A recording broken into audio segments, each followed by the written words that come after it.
You actually talked about that in next episode. Let me start that just section. Yeah. Just going to do that. So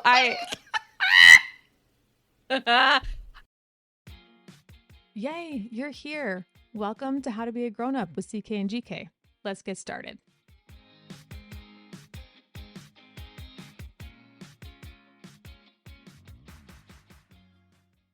Oh, now you can hear her. Hi, everyone. My dog is barking in the background. Ariel is here today. Hi. Yay, we're so glad you're here. Welcome to How to Be a Grown-Up. This is the how-to show for moms who feel torn between wanting to be informed and needing a break from media exhaustion and world exhaustion, right? So you heard her already. With me today is Ariel Monti. She's the author of Roots and Ink and the new novel Bound by Ink, and she's queen of the disclaimers and practical advice. She's the one who reminds me that we need the disclaimer in here all the time. Every time. She keeps me compliant. I am the parentheses in our relationship. Bless the ADHD need for the parentheticals and M dashes while speaking. Yes. So I'm just going to say it. Being a politically engaged mom right now is a marathon. It's not a sprint, right? We're seeing that right now in real time. So today we're talking about boundaries around your media consumption, in addition to small and repeatable practices that will help you, I don't want to say prevent burnout, because that's really not what we're at. It's really just like try to keep going through all of this, right? And be able to normalize stepping back when you need to. Before we do that, though, I'm going to remind you again, I need you to subscribe. I need you to do that for me. That helps me a lot. It helps numbers, it helps ratings, it helps all the things. So please do that. Thanks. I want to start by validating all of this. So, reminder that I'm not a doctor. I'm not a mental health professional. Ariel isn't either.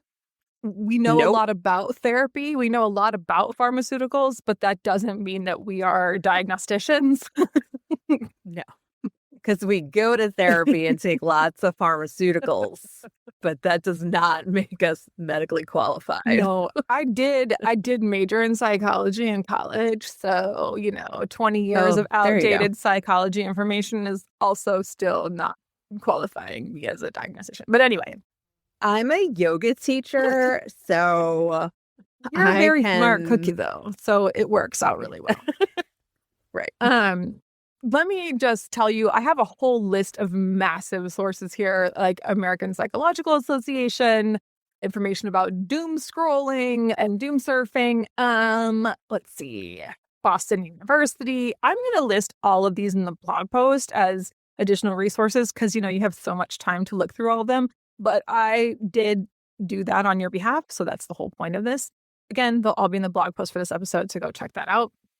But I need to say, after all of the disclaimers and all the sources, whatever exhaustion you're feeling right now, whatever apathy / lack of motivation / devastation, all of that is completely normal right now. Yes. Yeah, you and I just had a conversation with one of our friends who is a very upbeat friend, and she is not handling any of this around us well, and neither, frankly, you and I are either. To be clear, I'm not trying to throw my friend under the bus here and put her business out in the street, but I am going to tell you, no one's okay. No one is okay. No. The therapists are not okay from what I'm seeing. So all of us are a mess. So with that in mind, I'm really coming at this from that perspective of everything you're feeling is normal. Everything you're feeling is okay. Please seek out professional help when these things are not working for you, but it's relatable. So if you've ever found yourself doom scrolling in the grocery store parking lot and you're sort of half reading about the collapse of democracy while also cheering on people who are like, I'm 462 days sober. Yes. Or I went on a great date last night. Yes. Or this meme that is just absolutely hysterical. Yes, all of that's happening at the same time and your groceries are melting in the back. This episode is for you. Yep. We're being told to stay informed and be engaged. And frankly, if you're like me and like Ariella, it feels irresponsible to be anything but informed and anything but engaged. But also, Right. when you're the default parent, you are the orthodontist appointment scheduler. You are the one picking up for someone's orthodontist appointment. You are the family social coordinator. You are the grocery shopper. You are doing all the things while simultaneously managing your own emotions around all the things you're seeing while doom scrolling. Mm-hmm. So this is not about pretending everything is fine or opting out of things forever. It's about building a sustainable habit so that you can care about the world without also hoping to set yourself on fire. Yes. Yeah. So I am going to say this with all the love in my heart. I'm going to hold your hand while I say this. You are a human. You are not a 24-hour news desk. And that goes for my friends who are creators. You know, all of my friends who are like big time creators. Like, I have so many.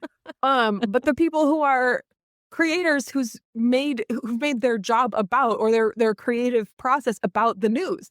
You can't be a 24-hour news desk. You are a human, and your nervous system is not designed for an endless breaking news ticker plus elementary school drop off. Right. Plus managing your middle schooler's big emotions. You can't do it. So I'm holding your hand. Now I'm going to let go because you're going to need it back here in a second, you know, to slap me or something. So today I'm helping you prepare for this marathon. We're going to draw some boundaries. I'm going to remind you how to take care of yourself. So let's do a quick nervous system check-in, Ariella. Okay. We've talked about self-care on this show more times than I can count. Self-care is not crystals, as pretty as they are. I got some new ones. I'm sure they're beautiful. I like to hold those in my hand. You taught me this while I'm trying to meditate because it gives me something to fidget with. But that's not self-care, okay? Yeah. It's not a bath bomb unless you want it to be a bath bomb and a crystal, okay? It's the boring stuff that keeps your brain from overheating, okay? I've given you my definition several times. I'm going to repeat it again. The things that you do for yourself that help you feel like yourself. Its purpose is to help you be able to give your best to the tasks that you need to give them to, right? To the tasks and to the other people that need your best from you. So like if you have a big work project or your kid is up sick all night, because we've all been there recently, probably. That's the point. Okay. So here's the check-in. I'm going to ask you 3 questions, and I'd like you, Ariella, you and our listeners to really think about their responses. So over the last week, have you, 1, scrolled the news or social media instead of sleeping? Yes. The cackle makes me... Yeah, the yes was coming. Okay. I mean, I will say that I tend to be fairly good about this because I read before bed. So at least I don't go from doom scrolling to sleep. I go from doom scrolling to reading to sleep. Okay. But the doom scrolling might push me starting reading later than it should be. You're already on top of it then. We're going to skip to the next question. Yeah. Question 2. Have I felt a pit in my stomach or a tight chest while reading headlines? I feel like that's just my baseline existence, so I'm going to go with yes. I'm serious. But also, yes, I have. This is me. There's actually that space like underneath, it's like between your spine and your like shoulder blade. And it's one of those ones you can feel if you take a deep breath, and mine's really tight right now, and it actually hurts to take a deep breath, but it's tension related, and it all picked up over the past 72 hours. Okay. 3, have I snapped at my kids and or partner or both, and then realized I really was actually mad about something else that I saw online? Probably. Maybe not within the last week. But Okay. definitely It's happened in the past. I'm sure. Yeah. Well, I'm going to say this. If you're nodding along to any of them, that's not like a moral failing. Like you didn't do anything wrong. It's your nervous system just waving a little red flag saying like, hey, maybe we could not carry the entire world on our shoulders right now. That'd be great. So you and I have talked about these before, but we've got some micro grounding tools here. We've done this. It's the 5, 4, 3, 2, 1 sense check. It sounds cheesy and people have used it in memes, but it does actually help. And that's why it's recommended by my therapist and others. It's the 5, 4, 3, 2, 1 sense check. It's the name 5 things you can see, 4 things you can touch, 3 you can hear, 1 you can smell, 2 you can smell, 1 you can taste. Okay, so something like that would be helpful to do whenever you feel that tightness in your chest. Box breathing. I like this one. I do this one at red lights, which is a weird place to do it, but it actually is a really good use of my time, I feel like. While sitting at a red light or school pickup line or whatever, in for 4, breathe in for 4, hold it for 4, out for 4, hold for 4. So you're intentionally slowing down your breath and holding it, which can be hard when your chest is tight, but it does make a difference. Okay. Remember, I'm not here to fix the world for you and I can't do it. No. If I could, I would have already done it a long time ago. These are not fix the world tools. They are get you back into your body tools so that you can make a decision for what comes next. Okay. So the next thing we're going to do, aside from micro grounding ourselves with these little tools, is build a news container. This sounds weird. You're not actually going to physically build a news container. So here's what I mean. Instead of letting the news kind of crash your brain whenever an alert pops up, which happens a lot these days, we're just going to put all this news in a little box, a container, so that it stops running your whole household and everything you do. So you're setting boundaries around the news. Specifically, I mean 3 practical boundaries around your news consumption. Okay? We're going to start with a time boundary. You are not in charge of catching every breaking story in real time. There are people whose actual job it is to do that. You, dear, sweet, normal human mom, you are not in charge of that.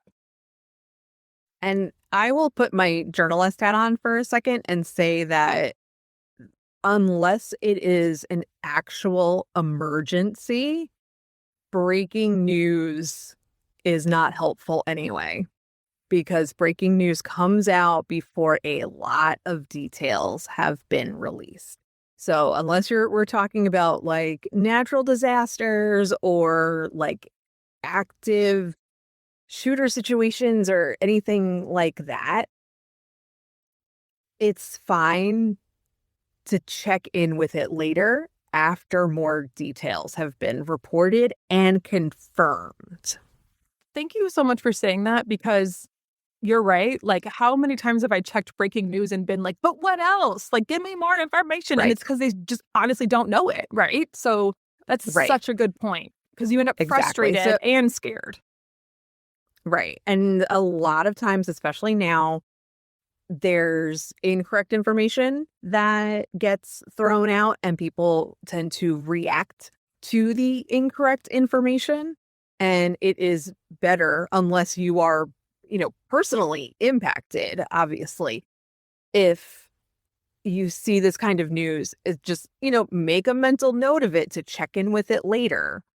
But I guarantee you, if you check in with it like 12 hours later, you will have more information and more verified and confirmed information.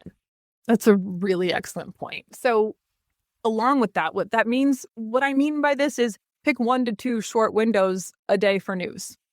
10 minutes after the kids are in bed, or the first half of your lunch break. I am telling myself, like, shower before screens. Like, that's my big rule right now. And water before coffee. Like, those are the 2 things I'm trying to live by right now. So I will allow myself to have 10 minutes. It's so hard on Threads. If you go on Threads and you don't spend time and you actually do limit yourself to 10 minutes, good job, because I can't do it. but I will allow myself those 10 minutes, like while I'm drinking my water, before my coffee, after I've showered, to kind of get a sense of what's happening. The other way that I'll do it, though, too, is without a screen. I'll listen to CNN's 5 Things podcast. Like that gives me what I need because I'm doing that while I'm on my walk. So there's a way to do this in that window without going hard all day long, right? And what that looks like for you is maybe you tell yourself, I check headlines at 12:30 in the afternoon and 8:30 at night. If something truly urgent happens outside those times, I'll hear about it. Somebody will say something to you, right? Or your phone will go nuts. Either way. Yeah. Okay, so that's the one. First, time boundary. Second one, space boundary. Here's what I mean by that. Make some zones in your life news-free. Your bedroom, no longer a place for news for you. Maybe, who knows? The dinner table, maybe it's not a news place anymore. Maybe the car if the kids are in it. Choose a couple of places where you will consume news, and then if you're not in that place and in that time window at the same time, you can't look at news. If that means, that's a good one. If that also means that like you're a Threads person and Threads is becoming where you get your news, kind of like how Twitter was in its heyday, you might need to say, okay, I can't look at Threads here in this part of my house, right? That also might mean you draw that boundary for other people in the house. So in our house, we're trying this experiment, no news in bed. That's just not where my brain needs to find out about the latest crisis. The third boundary you're going to put up is a source boundary. So what I mean here is, this is a big one. I've got thoughts. Choose 1 to 3 trusted sources, like a newsletter, podcast, or site, and let them filter for you. Now, I understand this is already a problem because there are some news organizations that are filtering news right now. We've seen it. We know what's happening. Okay. I'm not saying those. I'm saying 1 to 3 trusted sources and maybe make them different, right? You can't just do CNN for the podcast, CNN for the website. You can't. You got to change it up. And figure out what those are and let them do the filtering for you so that you're not over consuming from all these different sources, especially ones that you haven't really paid much attention to. So for me, it's like a local news source and then like 2 or 3 other organizations that I typically get my news from. So this way, what it looks like for me is instead of tapping every single scary push alert that I get on my screen, I let a couple of trusted sources or people who do this for a living tell me what actually matters. And I don't know if you know this, people, listeners, but if you are an Apple News person, you can choose who to follow in Apple News and only get push alerts from those sources, right? So I listen to CNN in the morning for their podcast, but I don't get CNN additional alerts. I get a local news source alert, and then I get Reuters, and I get The Guardian. And those are my news sources. I also get sometimes NPR too, but I have that filtered for which types of stories I care about. So you can do this a couple ways. Filter those settings so that you only get stuff that you care about from sources you trust. This also goes for your friends. If you have one of those friends who's super attached and they're the ones who constantly tell you what's going on, I think that might be me and our friend group. I need to be careful about that. Sometimes it's me. No, I think we're all equally Culpable. Yeah. Okay, yeah. good. No, That I makes you think feel better. I think there's a decent balance in there. Okay, that makes me feel better. But you are allowed to mute that one friend who posts 57 urgent hot takes a day, right? You can love her and still say, baby, I love you, but my nervous system can't handle you during the day. So I can't find another audience or understand that I'm putting you on mute until this time of day. And then I can absorb all of your information at once. Right. Okay. You have thoughts about sources. What are your thoughts about what I just said? I know you have them. I think that is very good advice. It is essentially what I do. I will say I would get most of my news from NPR, but different sources within like the public radio network. Yeah. So I will get my because podcasts and listening to the radio are the easiest way for me to consume news right now. So I will listen to Up First in the morning. That's a good one. It's like 15 minutes. It gives you like the 3 big stories. And I get that for like my national news and a little bit of international news. And then I listen to WUNC's Due South podcast and show. And they do like a news roundup at the end. This is a North Carolina news roundup at the end of the week. Okay. So I'll listen to that at the end of the week. So I can kind of just get, a little bit of everything. It can be really hard to find sources that you trust, but once you find the ones that you listen to or that you read from, you do start to get a sense of their reporting style and the kind of stuff that they're pushing out. I've been listening to NPR and my local station, WNC, for so long that I know, I could hear when there was a switch when they were trying to do a new thing. When they were trying to keep everything like nice and buttoned up and professional, and then there was the switch where now they just give no Fs. Like Here for that. Like, no, now we're gonna. Yeah, I know it's been great. It's been great. Yeah, I think that makes a lot of sense. And also, you brought up a good point of like how you consume it. Like if you're listening to it and that way feels the most palatable for you, great.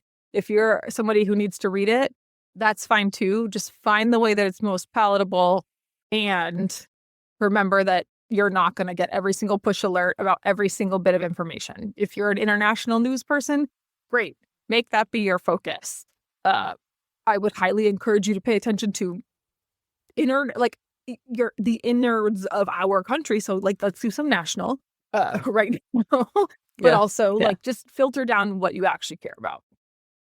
Okay. Right. So the next, after we've drawn these boundaries, our time boundary, our space boundary, and our source boundary, we're going to work on some everyday micro self-care information for news weary moms.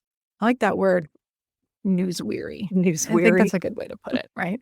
I feel like I've been news weary for decades. It helps that you're a reporter. Like, I know. Like, what? I'm news weary because it was my career. Yeah, that makes a lot of sense. I know. Okay. So remember that self-care is maintenance. It's not a reward. So that means you need to replace any of these vague self-care things that you hear with like concrete, tiny little actions. That's why you've heard me use the word micro in this twice, right? Like micro check-in, micro self-care. We're doing it for a reason, because it has to be tiny in order for you to actually take it on, especially right now. And it has to fit into a mom schedule. So there's that. So we're going to start with some body care. Real easy one. Stand outside. Feel sunlight on your face. Sunlight is good for you, especially first thing in the morning. And if you have ADHD and you want to get going to feel better, go stand outside for 5 or 10 minutes in the sun. It will do wonders for you. Put your sunscreen on first. Another one, stretch your shoulders, unclench your jaw. Just a thought, right? Take your arm, pull it in front of you, and hold the space above or below your elbow. Just pull your arm across your body. Stretch out that funky spot behind your shoulder blade like me, okay? If you have time to scroll, you have time to take a breath and unclench your jaw, right? Or 5. Agreed. 5 deep breaths. Do that. Yeah. 5 box breaths. Let's try it, okay? Brain care. Swap one doom scroll session for something neutral or pleasant. A silly podcast like this one. It's not always silly, but still. A novel, a recipe that you have been wanting to try, a crocheted creature like I did this morning instead of... It's so cute. It's so cute. I'm not saying what it is on the air because my friend might listen. I made something for Jenny. Let's just say that. I made something for Jenny. I don't know if she's even going to hear this, but I made something for her and it made my heart so happy. It's so precious. I'll tell you guys all about it later. Okay. That's one thing you're going to do. The other thing you're going to leave your phone away from you somewhere else, preferably where you don't sleep, and read one page of anything. Okay. Leave your phone in the kitchen at night and read one page of anything, even if you fall asleep right away. That's fine. One paragraph counts. It's fine. A page counts. A chapter counts. If you're reading a realist book, you'll probably need more than one chapter at once. That's what happens to me. Yes, please. Yes. Okay. Reading at night is like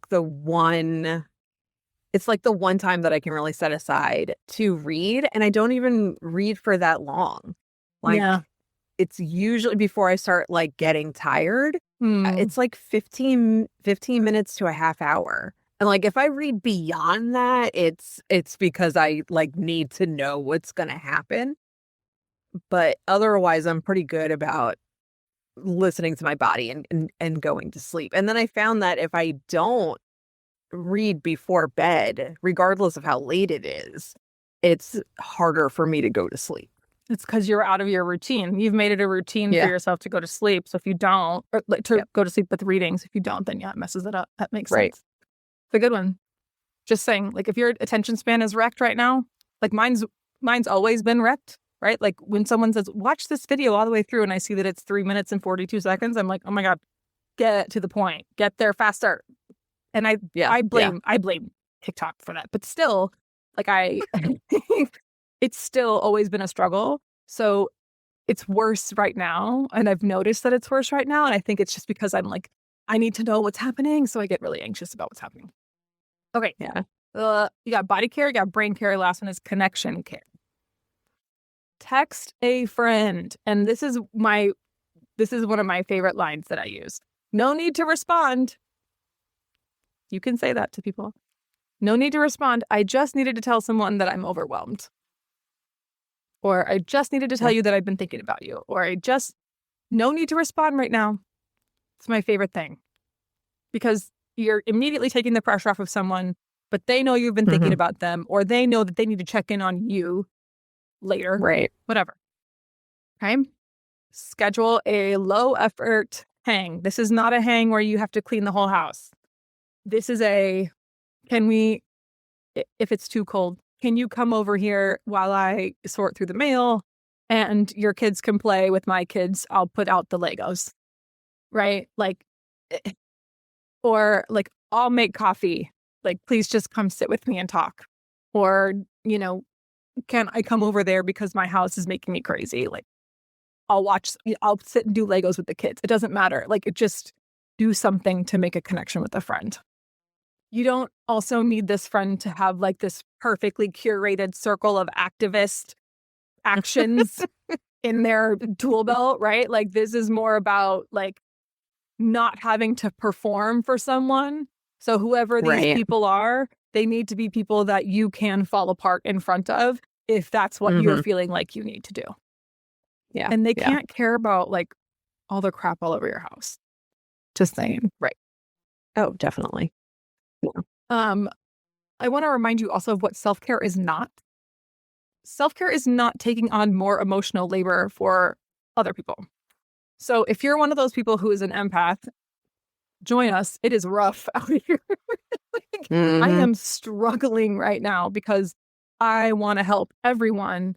And what that ends up meaning is that I take on not just more of their emotion, but also more tasks, because I feel like by taking on their tasks, I am helping them, giving them time to cope with whatever it is they need to do. That's not helpful. That's not good for me or anyone else, right? And the other thing is reading 12 like thought leadership or think pieces about why you're burned out isn't actually self-care if you never put the phone down. No. Like, you can become an expert on burnout and self-care and then do absolutely nothing about it, and then you're going to burn out. So just put the phone down for a second. Do a puzzle. My gosh. Okay. The next thing you're going to do is you're going to align your action with your actual capacity. And we're going to talk more about this in a later episode, hopefully next week. That's my plan. But one of the hardest things I've found about all of this is that all of these issues that we're dealing with right now are massive, but I have very limited time, very limited energy, and very limited dollars to deal with all of this, right? So we've talked about this before, and you've actually, Ariella, mentioned this quite a bit, but there are seasons in your life where you have time to do things and you have capacity to do things, and there are seasons where you don't. And right now, those seasons might be very long or very short, and you might be in a very difficult season of your life right now. So here's what we're going to do. We're going to ask ourselves a few questions. How much time do I actually have this week? Honestly, really, how much time do I actually have? How much emotional energy do I have on a scale of 1 to 10? And what is one good enough action that fits both my time and my emotional energy?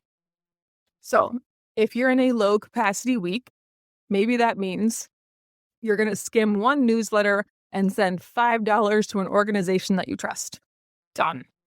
You've done something, you've participated, but it's at your level of what you can handle.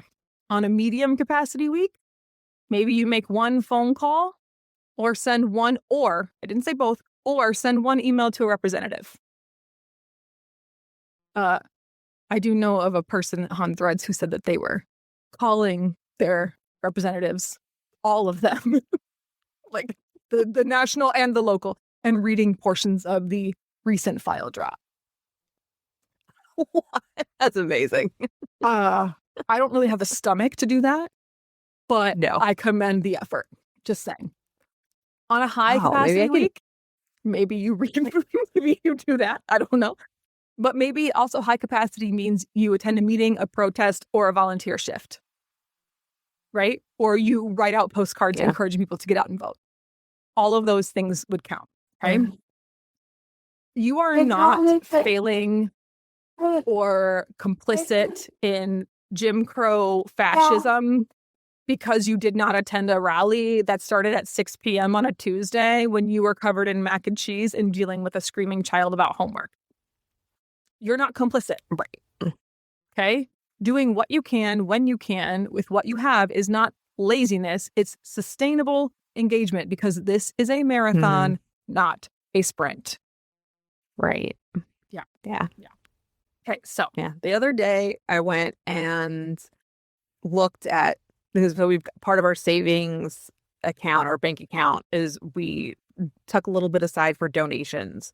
And I took that little bit of money and I split it into 3 and donated to two organizations in Minneapolis and one in North Carolina.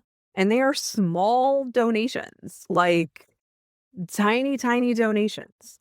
But people who fundraise can make that money go real far. Right. And that is what I had. That's what you have in you. That's fine.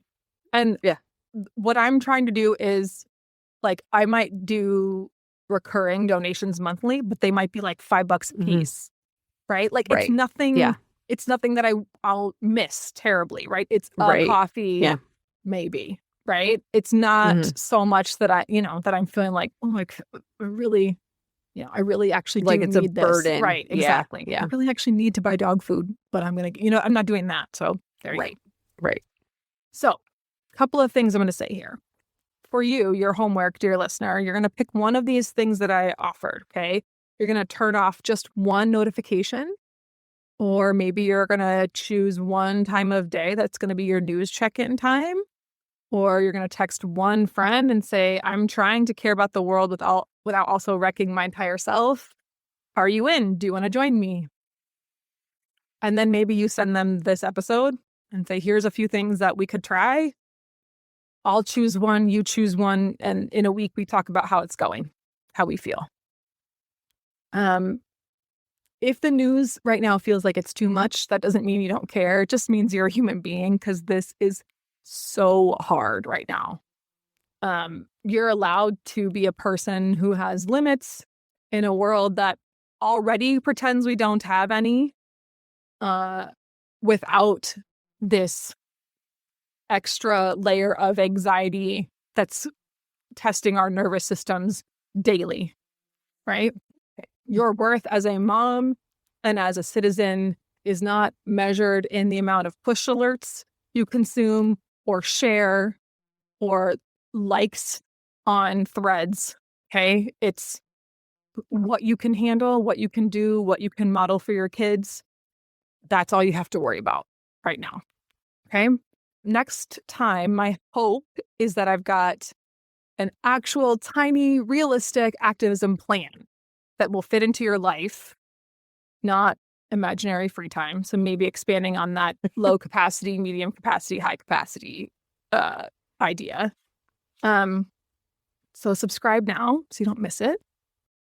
I'm going to wrap the episode now so y'all can keep this within your manageable listening time. So thank you so much for joining us. Please like, subscribe, do the things, and I'll see you next time. Thanks for joining me. Love you, mean it.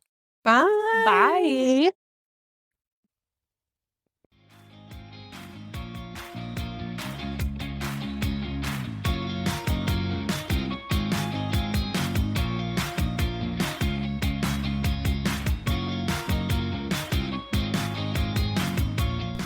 Hey friends, thanks for listening to the CK and GK podcast. Find us at CK and GK podcast on Instagram and Twitter, and rate, review, and subscribe on Apple Podcasts, Spotify, Good Pods, or anywhere else that you pod.